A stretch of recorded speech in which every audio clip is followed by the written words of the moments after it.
मध्य प्रदेश हो, राजस्थान हो, इन दोनों जगहों पर मासूमों की जान जा रही है। किसी को समझ में नहीं आ रहा है कि हो क्या रहा है। तमाम तरह की जो बातें निकल कर सामने आ रही है, उसमें सबसे पहली बात ये निकल कर सामने आ रही है कि जो भी कफ सिरप पिया जा रहा है उसका इफ़ेक्ट सीधा किडनी पे हो रहा है और एक तरीके से वो जहर बन जा रहा है। आखिर क्यों और कैसे, इस पूरे मामले पर बात करने के लिए हमारे साथ एम्स के पीडियाट्रिक डिपार्टमेंट के एचओडी पंकज हरी सर मौजूद हैं, जिनका नेफ्रो में एक्सपर्टीज़ है। तो इनसे बेहतर कौन हो सकता है इस पूरे मामले पर बताने वाला। सर, एक बच्चा कफ सिरप लेता है और कुछ दिनों में उसकी मौत हो जाती है। पिछले कुछ दिनों से ये देखा जा रहा है देश के कुछ राज्यों में। कैसे होता है ये चीज़? देखिए, कफ सिरप से किडनी खराब होना या किडनी फेल होना या मौत होना ये कफ सिरप से की वजह से नहीं होता है। तो जो कफ सिरप की दवाएं हैं, जो उसके जो कॉन्स्टिट्यूएंट होते हैं, जो दवाएं होती हैं, अगर उनकी ओवरडोज होती है तो उससे आपको नींद ज़्यादा आएगी या आप सुस्त हो जाएंगे। बट जनरली इन दवाइयों की ओवरडोज से डेथ नहीं होती और किडनी फेलियर तो नहीं होता है। तो ये सारी जो प्रॉब्लम है ये कंटामिनेशन की है।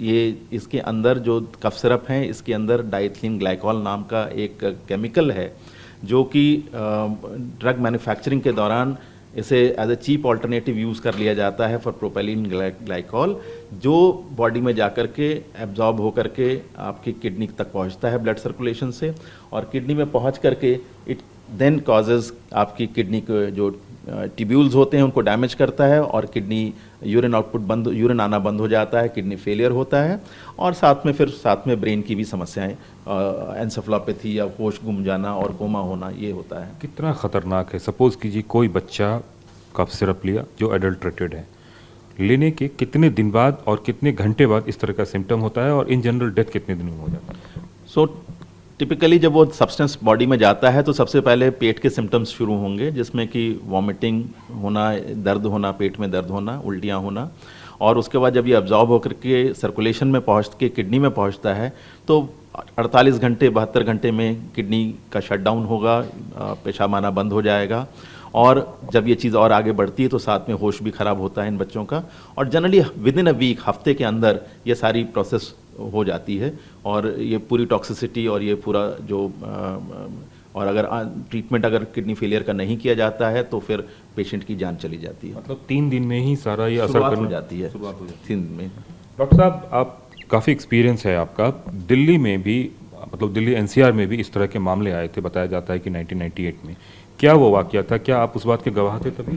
1998 में उस समय मैं असिस्टेंट प्रोफेसर था और एम्स में ही बहुत सारे बच्चे गुड़गांव की एक लोकेलिटी से किडनी फेलियर और एन्सेफेलोपैथी या होश ख़राब होने की वजह से लाए गए, और शुरुआत में हमने बहुत सारे वायरसेस के लिए टेस्ट किया और हमें वो कारण नहीं मिला, और बाद में जब हमने उनकी जो दवाइयाँ वो कंज्यूम कर रहे थे वो देखी तो वो दवाइयाँ लेबल्ड नहीं थी, प्रॉपरली डिस्पेंस नहीं थी, प्लास्टिक की बोतलों में पीले और पिंक रंग के शरबत थे, जिनको कि टेस्ट कराया गया, और उन टेस्टों के बाद ये पता चला कि उसमें काफ़ी ज़्यादा मात्रा में डाइथिलीन ग्लाइकॉल था, और उसकी वजह से फिर ये इन बच्चों की मौत हो रही थी, और फाइनली काफ़ी हाई फर्टेलिटी रेट था, काफ़ी बच्चों की जान गई, और ये हमने इसको साइंटिफिक जर्नल में रिपोर्ट भी किया। और सिमिलर इंस्टेंस उसी टाइम भी 1998 में लेडी हार्डिंग अस्पताल में भी बहुत सारे बच्चे आए, और ये समस्या डाइथिलीन ग्लाइकॉल की वजह से हुई। और रिसेंटली एज़ फार एज मैं, जहाँ तक मुझे याद है कि उज़्बेकिस्तान और गाम्बिया, 2 जगह जहाँ इंडियन कंपनी के बनाए हुए सिरप गए, वहाँ भी डाइथिलीन ग्लाइकॉल की वजह से बच्चों की जानें गई। तो सर, 1998 से हम 2025 में आ चुके हैं और कुछ भी नहीं बदला है? खैर भाई ऐसा तो नहीं, बट हाँ मुझे एक चीज़ ये लगती कि ये उल्टा कुछ ख़राब ही हुआ, क्योंकि 1998 में हम ये कह सकते थे कि ये वो दवाएं लेबल्ड भी नहीं थी और प्रैक्टिशनर्स या क्वैक्स उन्हें डिस्पेंस दे रहे थे। लेकिन अगर ये बंद बोतलें और प्रॉपर कंपनी की बनाई दवाएं अगर इस तरह से कंटामिनेट हो रही हैं, ये तो और ख़राब साइन है, क्योंकि ये इसका पता कर पाना पेशेंट्स के लिए या पेरेंट्स के लिए संभव नहीं है। ओवर द काउंटर दुकान में जाकर के भी आप नहीं पता कर सकते कि ये दवा कंटामिनेटेड है या नहीं है। ये ड्रग रेगुलेटरी अथॉरिटीज़ की जिम्मेवारी है कि वो इन दवाइयों को चेक करके, जो उनका नियम होता है कि रेगुलर जांच करते हैं दवाइयों का, और ये दवाएं गलत ढंग से बन रही हैं तो इनको रोकना ये काम उनका है।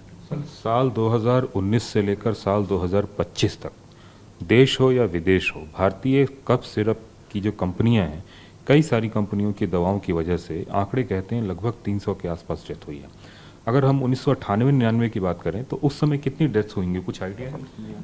उस समय इफ़ आई रिमेंबर करेक्टली 11 के हमने रिपोर्ट किए थे और 16 मरीज शायद लेडी हार्डिंग में थे, तो ये लगभग 26-27 मरीजों को ये प्रॉब्लम पाई गई थी। उसके बाद बीच में ऐसा वाक़या नहीं हुआ, लेकिन मेरे ख्याल से 2020 में जम्मू में भी इस तरह के एक वाक़या हुआ है जो आप शायद 19 के बाद बता रहे हैं। So it is very sad, मतलब ये बड़ी दुखद बात है कि अभी भी इस तरह की चीज़ें और ड्रग कंटामिनेशन हो रहा है और बच्चों की जाने जा रही हैं। जिम्मेवारी की बात करें तो सीधे तौर पे किसकी जिम्मेवारी बनती है? क्या राज्य सरकारों की जो अथॉरिटी है उनको सही तरीके से वो काम नहीं कर रहे हैं जिसकी वजह से ये स्थिति पैदा हो रही है और लोगों को पता नहीं चल पा रहा है और लोगों को जो कुछ भी मिल रहा है वो जहरीला मिल रहा है एक तरीके से? देखिए, ये इस पर तो मैं बोल नहीं सकता। ये तो आपको जाकर के जो ड्रग रेगुलेटर्स हैं और स्टेट ड्रग कंट्रोलर हैं, आपको उनसे पूछना पड़ेगा कि वो कितना अपना काम ढंग से कर रहे हैं कि ये चीज़ें ना हों। और बट दुखद बात तो ये है कि ऐसा हो रहा है और ऑब्वियसली जिम्मेवारी प्रिस्क्राइबिंग डॉक्टर की नहीं है, जिम्मेवारी ड्रग कंट्रोलर की है। अभी हम देश के राज्यों की बात करें तो 6 राज्यों में ये सारी दवाएं प्रतिबंधित हो रही हैं किसी न किसी वजह से। तो क्या आपको लगता है कि यही एक उपाय बचा है या फिर लोगों में ये पैनिक है सिर्फ?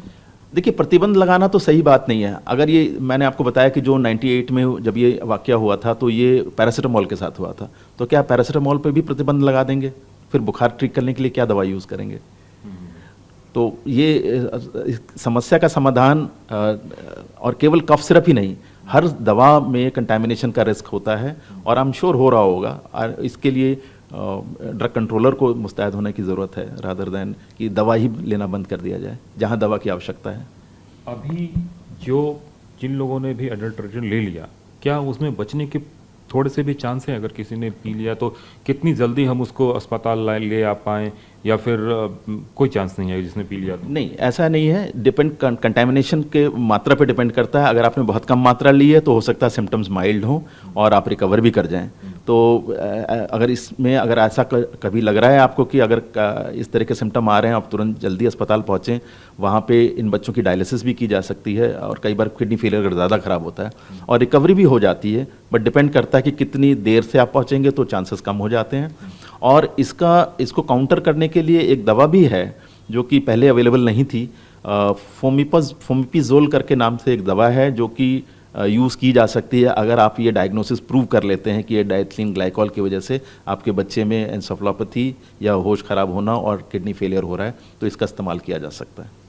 तो एक तरीके से ऐसे में बच्चों की जान बचाई भी जा सकती है। अब जहाँ तक मेरी जानकारी है 6 या 7 एजेंसियाँ इसमें लगी हुई है, चाहे वो सीडीएसओ हो या ICMR हो या NIV पुणे हो या फिर एम्स नागपुर हो, तमाम तरह की एजेंसियां जो हैं लगी हुई हैं।